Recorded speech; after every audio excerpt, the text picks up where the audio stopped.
Bom, hoje, na série Dinheiro, que nós estamos apresentando desde o início dessa semana, nós vamos aprender um pouco sobre economia, sobre as taxas, os juros, bolsas, enfim, tudo aquilo que eu estudei, que não consegui aprender e que envolve o nosso rico dinheirinho.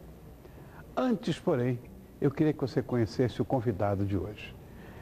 Nós estamos apresentando, eu queria que você desse uma olhada e dividisse comigo esse conhecimento. Pode rodar. Olá, meu nome é Salomão Santos, sou diretor de operações da iCash Investimentos. Bom, contar um pouco da minha história aqui. Sou formado em Economia pela Pontifícia Universidade Católica, aqui de São Paulo. Fiz MBA pela Fundação Getúlio Vargas. Trabalhei também nas mesas de operações do Banco Itaú, Unibanco, né? E agora estou trabalhando aqui como diretor das operações ligadas à iCash Investimentos. Bom, me interessei a trabalhar com a área de economia porque quando meu pai trabalhava, né, ele chegava em casa com um bolo de dinheiro e entregava para minha mãe. E minha mãe fazia a parte de administração desses valores. Ela gostava muito de juntar as moedinhas. Ela ia juntando as moedinhas e cada um tinha o seu cofrinho e tinha que administrar aquele valor. O que acontecia? Geralmente, quem tinha mais valores comprava uma bicicleta melhor no final do ano. Isso daí me trouxe, na verdade, uma ideia de que eu deveria aprender a poupar para isso conseguir ter mais brinquedos ou ter os melhores brinquedos, e eu conseguia ter isso juntando moedinhas quando a gente era pequeno. Eu via que bancos, corretoras, eles conseguiam administrar muito melhor os seus investimentos do que nós, pessoas físicas. E eles acabaram tendo que fazer algum tipo de serviço onde pudesse orientar o cliente para poder ele administrar melhor os seus investimentos. E foi nisso que eu me especializei. Estou aqui para ajudá-los a investir e saber mais sobre o mercado financeiro. Salomão Santos, que vai nos ensinar um monte de coisas e a quem eu agradeço muito a presença. Obrigado por estar com a gente. Muito obrigado, grande prazer. Meu, não me tira esse prazer não, Salomão. Grande prazer. Vamos começar com uma coisa bem simplesinha. Fique em casa, por favor. Muito obrigado. Uma coisa simplista até, em que todo mundo fala que seria bom que você desse uma informação um pouco mais densa. O que raio de taxa Selic é essa aí? Tá, ok. Realmente é uma dúvida aí que a gente vê que muita gente ouve falar, muitos jornais falando, a taxa Selic subiu, a taxa Selic caiu. O que significa isso? A taxa Selic nada mais é do que a taxa básica de juros. Hoje nós chamamos a taxa Selic no mercado como benchmark, ou seja, uma taxa referencial para a taxa de juros.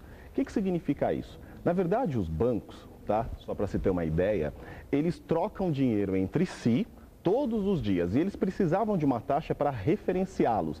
E a taxa tem que ser ligada à taxa de juros do governo, que essa taxa Selic, na verdade, é a troca de títulos públicos federais, tá? É a base em cima da taxação dos títulos públicos federais.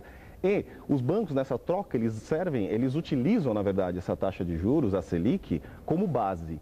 Ou seja, mexe com toda a economia, porque quando ele empresta o dinheiro para você, ele toma como base essa taxa. Então ele vai fazer da seguinte maneira, ele vai olhar qual que é a taxa Selic, a taxa referencial, vai colocar um spread ou um ganho em cima disso, e é ali que ele vai te emprestar e vai ter uma base se ele cobra mais caro, se ele cobra mais barato, e é ali que influencia em toda a nossa vida. Só para se ter uma ideia um pouco mais clara de como isso te afeta no dia a dia. Olha só, primeiro na parte de crédito. Quando nós temos aí um aumento da taxa Selic, significa que o seu cheque especial, seu financiamento, seu crédito vai ficar mais caro. Então, quando eu for comprar, por exemplo, um carro, quando eu for comprar meu imóvel, quando eu for comprar, de repente, um eletrodoméstico, ele vai ficar um pouco mais caro em seu produto, tá? Isso é muito importante da gente ter consciência, por quê? Porque a taxa de juros um pouco mais alta faz com que você vá pagar mais caro no que você vai financiar, tá? No que você vai pedir de empréstimo. No caso contrário, quando ela fica mais barata, o que nós temos aí? Nós temos um cenário de crédito mais em conta, você vai comprar mais, você vai girar inclusive mais a economia. Só para se ter uma ideia do lado de inflação, como que a taxa Selic ela vai influenciar, acontece o seguinte. Bom, quando tem uma inflação um pouco mais elevada, o governo ele costuma subir a taxa de juros, a Selic.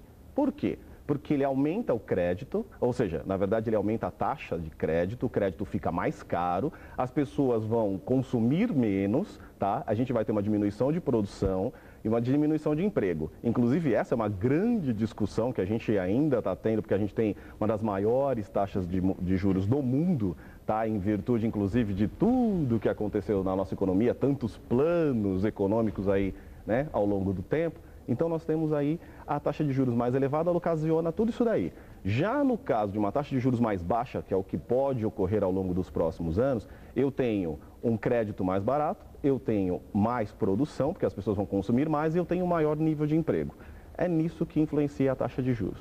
Mas eu gostaria de pegar esse gancho e que você trocasse em miúdos essa história de que o Brasil é o país com a maior taxa de juros que existe. Ou seja, sim, que juros são esses? O que isso quer dizer?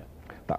Nós temos a maior taxa de juros hoje do mundo, ainda por causa do nosso risco e por causa de todos os planos que ocorreram durante plano cruzado, cruzeiro, tudo isso daí. Então, por causa desse nosso histórico, nós temos uma taxa muito elevada.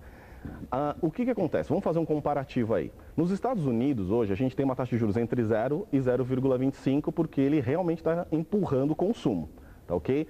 Só que a gente, por causa desse histórico, como eu te falei, eu tenho uma taxa de 10%, então o investidor estrangeiro, quando ele olha isso, ele vem para cá para investir o valor dele, que ele vai ganhar 10 vezes mais do que lá. Então é uma forma também de você atrair capital externo, tá? Inclusive com relação ao dólar, a gente está vendo essa queda porque hoje o nosso país é um país absolutamente atrativo para o investidor estrangeiro. E investidor, aspas, o especulador, naturalmente. Também. Se vem também. junto, atrelado, seguramente. Vem atrelado, com certeza.